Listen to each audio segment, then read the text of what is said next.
Right, I am going to try to talk a little bit about some of the complexities of history in Northern Ireland, the north of Ireland, because even when you start, you had a bit of a barrier here.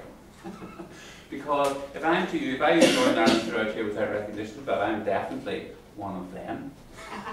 And if I say north of Ireland throughout, well, you'll know where I am coming from on that one too. So the reality is, even from the words of language, we face complexity in some of this. Now, obviously we could go back to children and learn here. And we only have so much time, and partition was the theme that specifically was interesting here. So I'm going to focus a little bit around some of the issues around that. I am not going to teach you how to suck eggs about the specifics of who did what and when. I'm going to try and talk to you about some of the complexities that I think exist for us in the middle of this topic.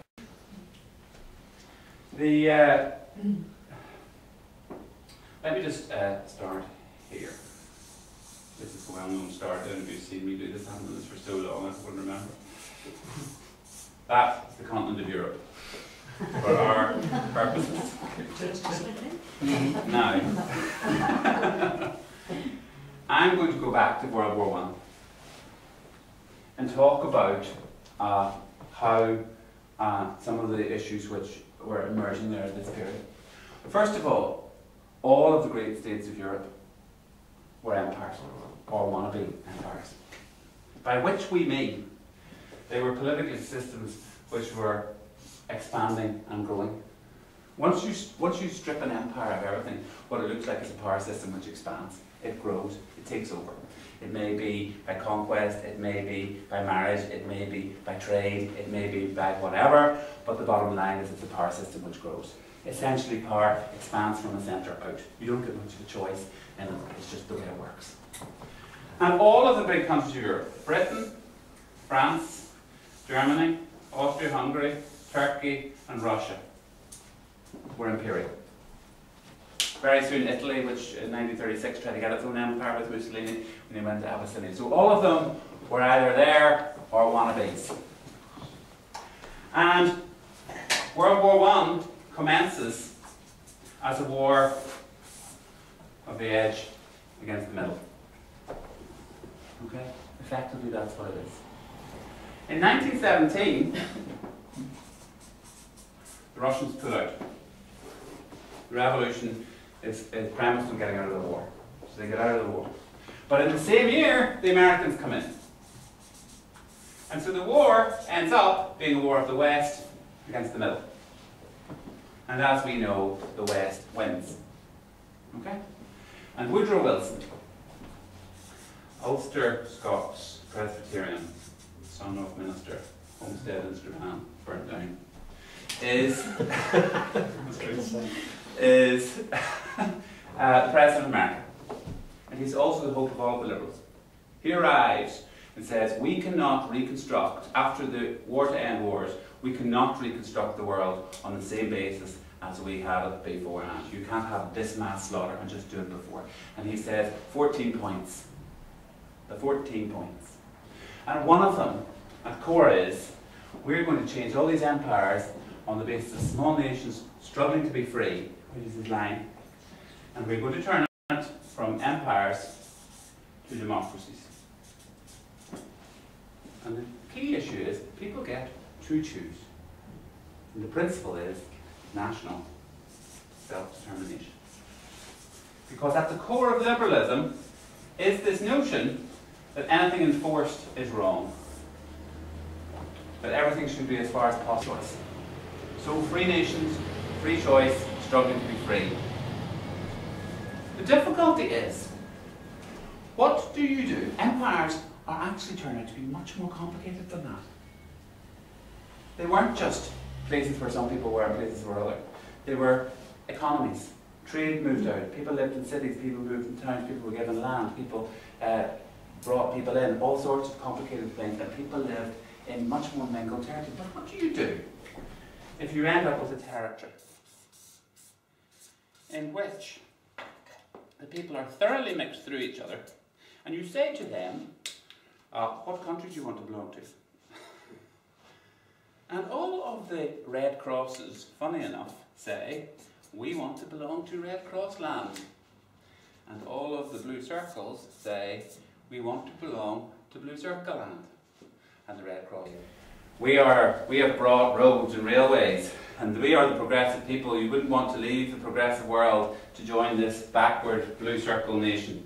And the Blue Circle say, you conquered us and have been a disgrace over the years, we must have our territory back, and you robbed us. And the difficulty is, how do you decide? According with the Wilson principle of everybody wanting to be free. So, you tell me, what is the democratic outcome here? This is not a trick, this is just a simple question. You're now sitting there, you should decide who gets it. What's the democratic outcome? And how would you know?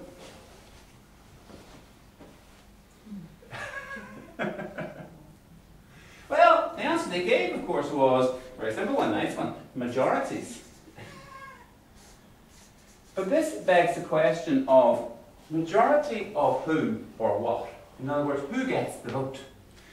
And all the blue circles say, you know, historically this was always part of Blue Circle land, so it's the majority of all the blue circles, funny enough.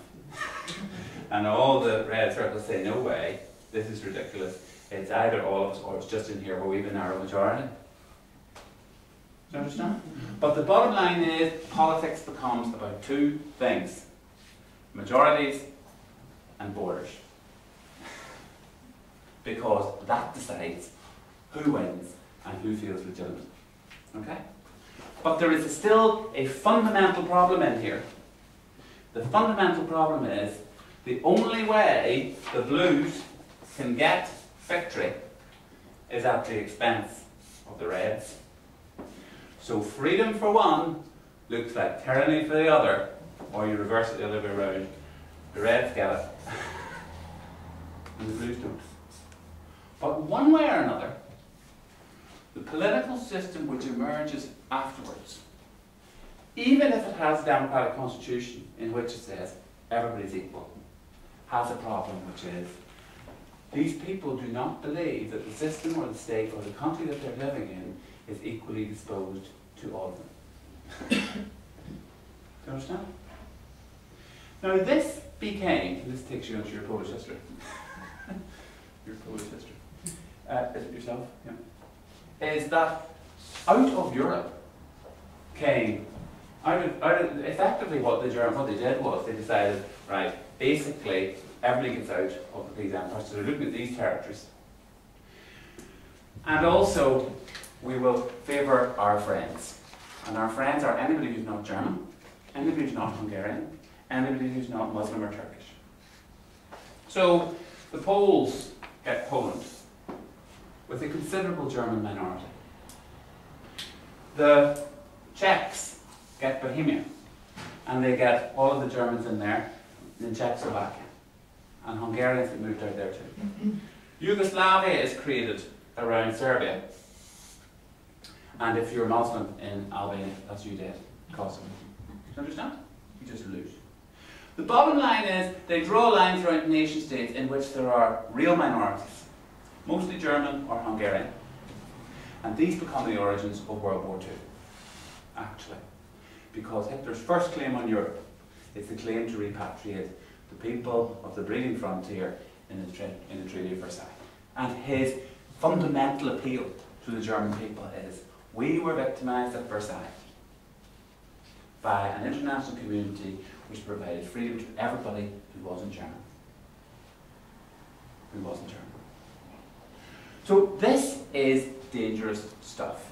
It is not for want of, and these places where there are competing ideas of who is the legitimate ruler have been the centre points of European history in the whole of the 20th and a lot of the 19th century as well.